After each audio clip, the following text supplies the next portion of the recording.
Episode 86 Tiga Dosa, Pertarungan Melawan Kemarahan. Di dunia pertarungan ilegal, kekuatan bukan hanya soal fisik, tapi juga soal mengendalikan amarah, ketakutan, dan keserakahan. Ren akan menghadapi tiga pertarungan simbolik. Pertama, kemarahan. Melawan seorang pria yang hanya menjadi mematikan saat emosinya dibangkitkan, tapi justru disitulah letak nerakanya. Karena dia tak bisa membedakan musuh dari dirinya sendiri. Ren dan Sayaka berdiri berjejer bersama tiga petarung lainnya. Mereka berada dalam ruang yang dikelilingi dinding besi, dan satu-satunya pintu hanya terbuka dari luar. Ryuga berdiri di hadapan mereka. "Selamat kalian bertahan di tes pemurnian," ucap Ryuga dingin. "Tapi untuk naik ke tahap selanjutnya, kalian harus melawan tiga manifestasi. Kami menyebutnya, ujian tiga dosa."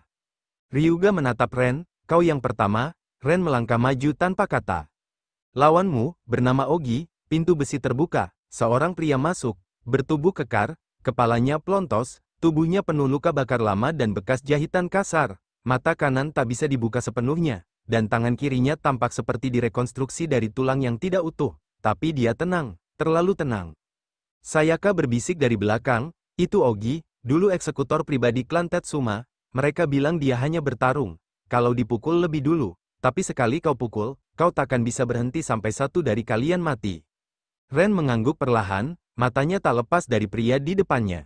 Ruangan berbentuk persegi, lantainya dari kayu, tidak ada senjata, tidak ada penonton. Hanya Ren dan Ogi. Di luar, Ryuga mengunci pintu, hanya bisa dibuka setelah pertarungan selesai. Ogi duduk bersila, diam, menunduk. Ren maju dua langkah, lalu berhenti. "Kenapa kau ada di sini?" tanya Ren pelan. Ogi diam. "Apa yang mereka janjikan padamu?" lanjut Ren. "Masih diam." Ren menggertakkan gigi. "Kalau kau gak mau bicara, setidaknya lawan aku." Masih tidak ada respons. Ren maju lagi. Perlahan, ia tahu risiko jika dia menyerang duluan. Tapi jika dia tidak memulai, ini tidak akan pernah berakhir. "Maaf," gumam Ren. Ia ayunkan satu pukulan ke pundak Ogi. Detik berikutnya berubah. Ogi berdiri dalam sekejap. Wajahnya berubah. Nafasnya berat. Mata yang semula kosong kini membara. Ia berteriak. Bukan seperti manusia, tapi seperti binatang. Ogi menyerang seperti badai. Pukulan-pukulannya kasar, tidak beraturan, tapi penuh kekuatan. Ren menghindar, tapi satu pukulan mendarat di rusuknya. Napasnya hilang seketika. Ia terhempas ke dinding. Ogi tidak berhenti. Ren berguling ke samping, lalu berdiri goyah. Ia menahan rasa sakit. Tapi lebih dari itu, ia mulai merasa marah. Marah pada situasi ini, marah karena dipaksa memicu kegilaan orang lain, marah karena tak tahu kenapa dia masih hidup. Ogi menghantam dinding, retak. Ren melihat itu, lalu, ia mulai menyadari sesuatu. Ogi tidak menyerang dengan teknik, ia menyerang dengan amarah yang tidak terkendali. Tapi saat itu, Ren teringat sesuatu dari pelatihan dengan Gou. "Kemarahan bukan bahan bakar, Ren, ia racun yang kau teguk sambil berharap musuhmu mati."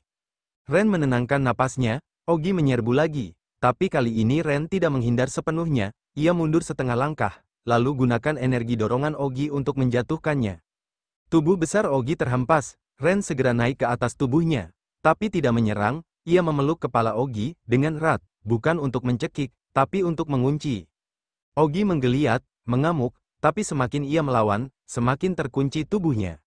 "Aku tahu rasa itu," bisik Ren, "amarah yang gak bisa kau padamkan, yang terus membakar dari dalam. Tapi aku juga tahu, itu bukan satu-satunya jalan."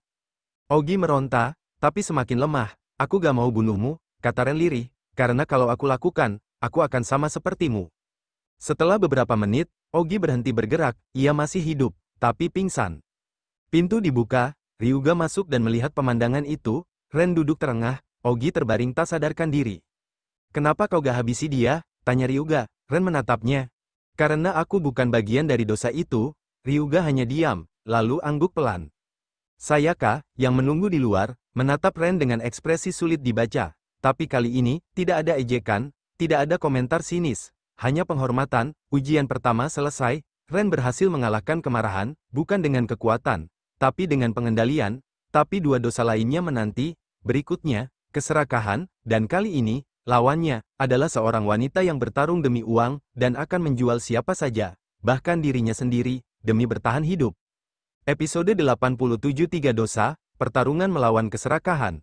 Keserakahan bukan sekadar soal uang, ia adalah penyakit yang menjalar diam-diam, menipu, merayu, lalu meracuni hati tanpa kita sadari. Lawan Ren kali ini bukan petarung biasa, ia tak perlu kekuatan untuk membunuh. Ia hanya butuh satu bisikan, satu gerakan, dan satu alasan untuk membuat musuhnya menghancurkan dirinya sendiri. Namanya, Mizuki. Ren berjalan mengikuti Ryuga.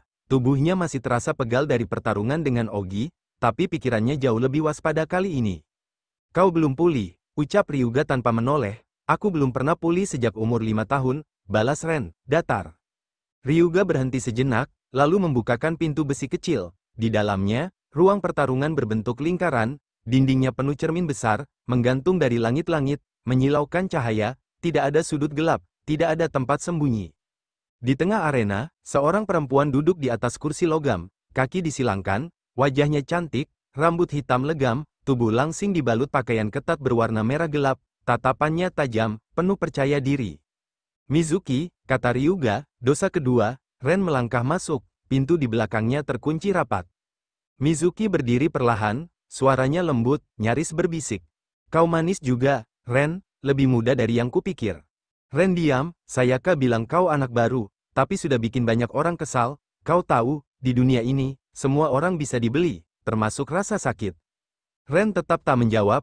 Mizuki berjalan mengelilingi Ren, setiap langkahnya pelan, seperti penari, ia mengelus rambutnya, menghela napas panjang, cermin-cermin di sekeliling memantulkan bayangannya dari segala sudut, sulit membedakan mana yang nyata, mana pantulan. Kau tahu kenapa aku bertarung, Ren? Tanyanya. Karena uang, jawab Ren dingin. Bukan, karena dunia ini gak pernah memberikan apapun gratis padaku, dan aku belajar satu hal sejak kecil, orang yang mau segalanya, akan hidup lebih lama daripada orang yang hanya ingin kebenaran.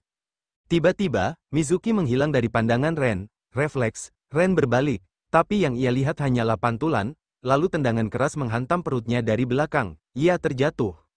Permainan dimulai, bisik Mizuki. Ren bangkit pelan, ia mencoba fokus, tapi sulit. Mizuki berpindah-pindah, menyelinap di antara pantulan. Setiap serangan datang dari arah yang tidak terduga. Ia mulai menyadari, ini bukan hanya tentang pertarungan fisik, tapi permainan pikiran.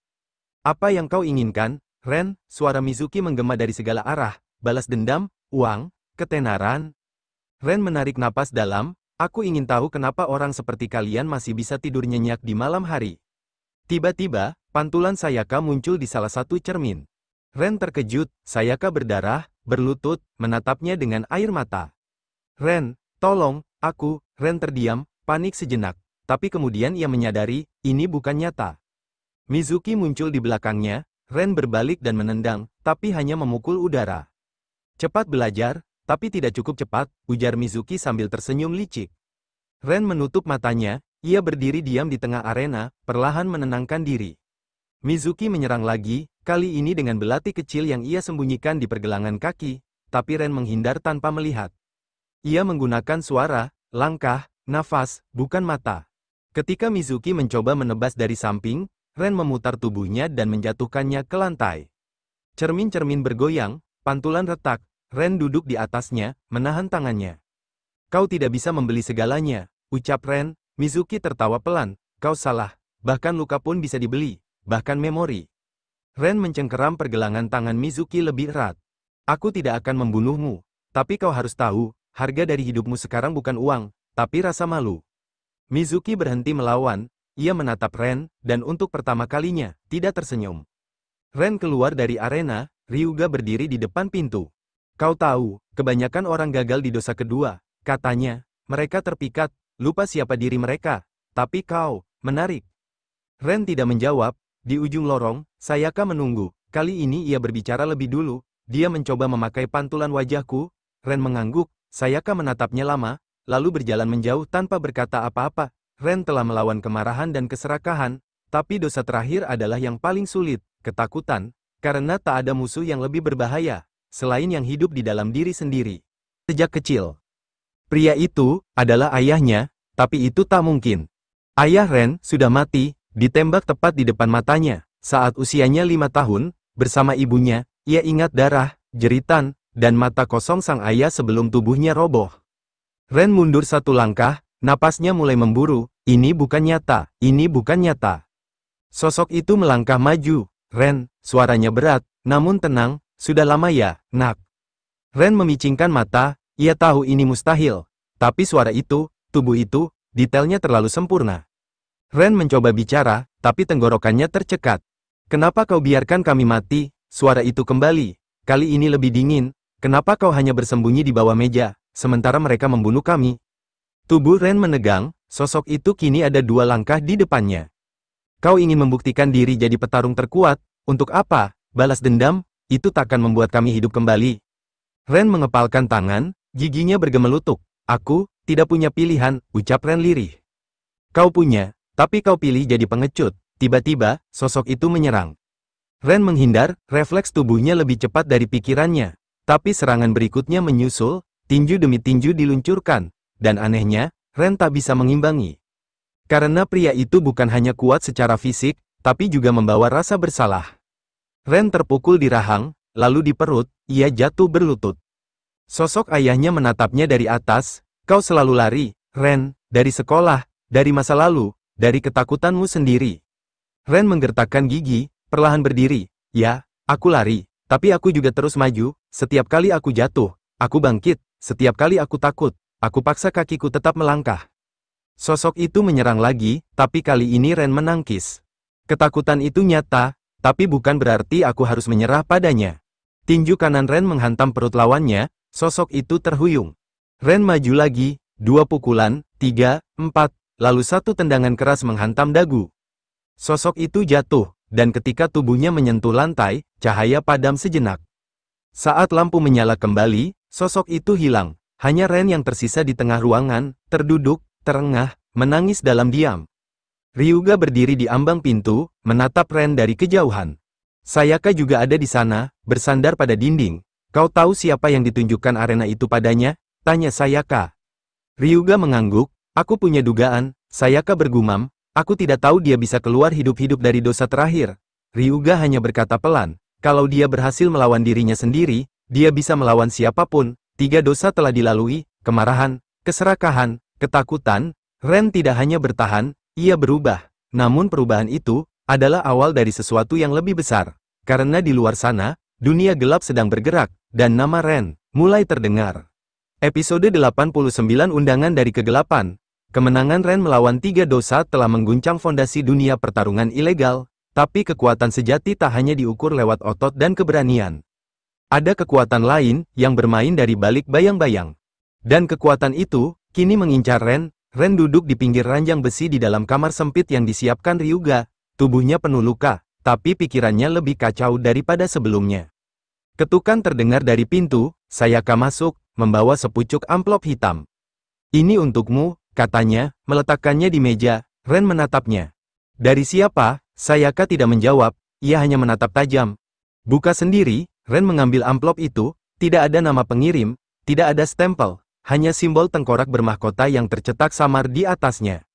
Ia membuka isinya, hanya 1 kartu hitam, dengan tulisan perak. Undangan resmi, pertemuan tertutup sang lingkaran besar.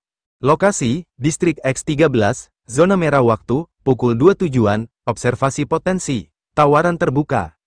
Pesan, kau tidak bisa menolak, kau hanya bisa memilih cara kau masuk. Ren duduk di kursi belakang, ditemani Ryuga dan Sayaka. Jalanan di luar mulai berganti, dari kota yang masih hidup, menjadi wilayah terlantar, gedung-gedung retak, lampu jalan mati, sekali-sekali terdengar suara letusan dari kejauhan. Lingkaran besar itu apa? Tanya Ren. Ryuga menjawab datar. Aliansi rahasia dari 5 organisasi pertarungan bawah tanah terbesar di Asia. Mereka bukan cuma bandar, mereka pengendali, uang, arena, bahkan petarung seperti kau. Kenapa aku? Tanya Ren. Sayaka menjawab kali ini, karena kau menang di tempat yang seharusnya membuatmu mati. Ren memandang keluar jendela, matanya kosong. Aku tidak mau jadi alat. Ryuga tersenyum sinis. Kalau kau cukup kuat, mungkin kau bisa jadi pemain. Mereka tiba di sebuah gedung tua 7 lantai yang dijaga oleh pria-pria berseragam gelap. Setiap dari mereka membawa senjata api, tapi juga mengenakan sabuk petarung. Ren masuk ke dalam aula besar. Ruangan itu mirip ruang sidang bawah tanah. Di tengah, sebuah ring berbentuk segi 8 dikelilingi oleh 5 kursi tinggi, masing-masing diisi oleh sosok berbeda. Seorang wanita tua dengan gaun merah darah dan mata seperti ular. Seorang pria botak penuh tato, menggenggam tongkat logam. Seorang anak muda dengan headphone dan laptop, terus mengetik. Seorang pria tua berseragam militer, dan yang terakhir, seseorang bertopeng hitam, diam, tak berkata-kata. Seorang wanita muda berdiri di tengah ring, menjadi pembicara utama. Ren Kazama, ucapnya keras, selamat datang di hadapan lingkaran besar. Ren maju ke tengah ring, kami tidak akan basa-basi, lanjut wanita itu, kami mengamati, kami mencatat, dan kami memutuskan siapa yang layak menjadi alat, dan siapa yang layak menjadi ancaman. Salah satu anggota lingkaran, pria botak bertato, berdiri. Bocah miskin, latar belakang tragis, dendam besar, kisah klasik, tapi kami melihat sesuatu yang beda darimu.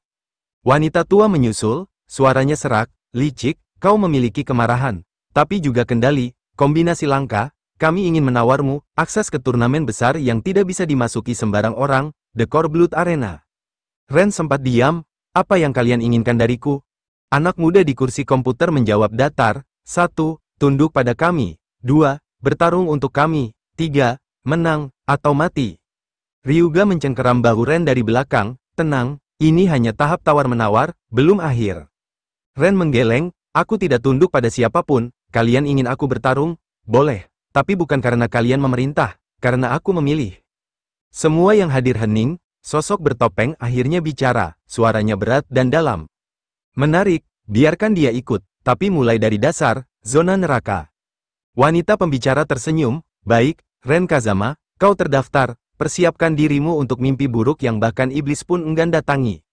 Ryuga, Sayaka, dan Ren kembali ke mobil, kau gila bicara seperti itu tadi, kata Sayaka. Kalau aku tunduk sekali, aku bukan Ren lagi, jawab Ren. Ryuga menyalakan rokok, kau sadar, zona neraka, itu bukan metafora, kan? Ren menatap keluar, wajahnya tak gentar, biarkan neraka datang, aku sudah tinggal di sana selama ini.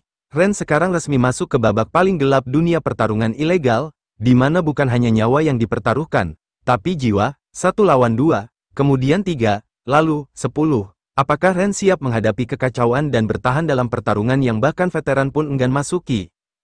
Episode 90 Zona Neraka, Darah Pertama, tidak semua pertarungan butuh alasan.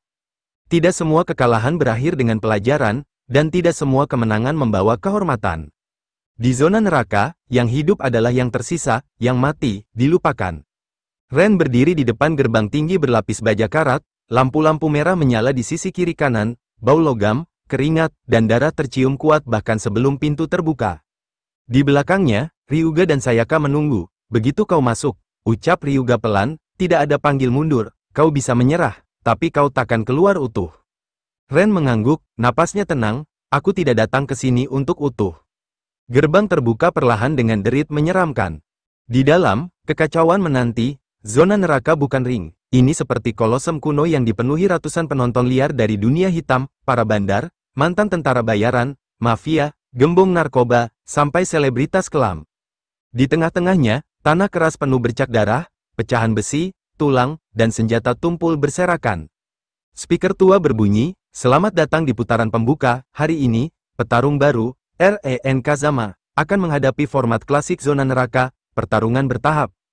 Penonton bersorak, taruhan dibuka, dimulai dari 2 lawan, setiap 3 menit, 1 musuh tambahan akan masuk, maksimal 10, tidak ada jeda, tidak ada ampun, tidak ada senjata tajam, tapi apapun selain itu, sah. Ren berdiri di tengah, pintu besi di sisi utara terbuka, 2 orang masuk, bertubuh besar, berkepala plontos, mengenakan pelindung tangan dari kulit tebal, 1 membawa rantai, yang 1 lagi tangan kosong tapi tubuhnya seperti batu. Ren menarik napas, baik, kita mulai dari sini. 2 lawan langsung maju tanpa ragu, yang dengan rantai mengayunkan senjatanya ke arah kepala Ren. Ren menunduk rendah, lalu melompat ke samping, rantai itu menghantam tanah, menimbulkan suara denting keras. Lawan kedua mencoba menyergap dari belakang, tapi Ren sudah membaca pola. Ia berbalik cepat, memutar tubuh dan menghantam lutut pria besar itu dengan tendangan samping rendah, terdengar bunyi krek kecil. Pria itu berteriak dan limbung, Ren mengambil kesempatan, ia menggulung rantai yang dijatuhkan lawan pertama, lalu melemparkannya ke arah kepala pria yang pincang. Rantai melilit lehernya, tarik, jatuh, 1 musuh tumbang. Yang 1 lagi maju dengan marah, tapi gerakannya terbaca. Ren menendang pergelangan tangannya, memutar tubuh, dan menyikut pelipis lawan dengan keras. 1-2 pukulan tambahan di rahang, 2 musuh ko. Penonton terdiam sejenak, lalu, sorakan membahana. Timer berbunyi, Gerbang terbuka lagi. Kali ini 3 orang masuk. 2 perempuan, salah satunya pemegang rekor tercepat menghabisi lawan di zona neraka. Dan 1 pria kecil, lincah, dengan pelat baja di siku. Ini mulai serius, gumam Ren. Salah satu perempuan langsung menyerang dengan teknik Jet Kunedo. Gerakannya cepat, presisi. Ren harus mundur terus. Pria kecil menyelinap di sisi lain, mencoba menghantam dari belakang. Ren hampir kena, tapi ia menjatuhkan tubuh, memutar seperti breakdance, dan menyeruduk perut si pria dengan kaki, lalu memutar dan berdiri. Tinju cepat datang dari kanan, perempuan kejam itu menghantamnya keras di bibir. Ren terdorong, berdarah. Ia tersenyum, sekarang aku tahu kenapa ini disebut neraka. Ren mulai mengubah gaya, tidak lagi bertahan. Ia maju, merunduk, pukul perut, sikut ke dagu, tangkis, angkat tubuh lawan dan lempar ke arah 2 musuh lainnya. Suasana menjadi brutal, tidak elegan, tidak sistematis, ini gaya jalanan. Sayaka dan Ryuga menyaksikan dari tribun atas. Sayaka berbisik, dia mulai berubah, dia tidak bertarung untuk menang. Ryuga menjawab, dia bertarung untuk bertahan sebagai dirinya. 4 Musuko, 5, 6, datang lagi, darah, keringat, napas berat, luka terbuka, tapi Ren masih berdiri. Matanya merah, bukan karena marah, tapi karena hidup. Ia berteriak, bukan pada musuh, tapi pada dirinya sendiri. Aku belum selesai, sorakan pecah, bandar menggila, penonton mulai memanggil namanya, REN, REN, REN, dan di balik bayang, seseorang memperhatikan dari jauh, seseorang dengan bekas luka di wajahnya, seseorang dari masa lalu Ren, seseorang yang seharusnya sudah mati. Zona neraka belum selesai. Tapi Ren, baru saja membuka pintu kekuatan yang ia sembunyikan selama ini.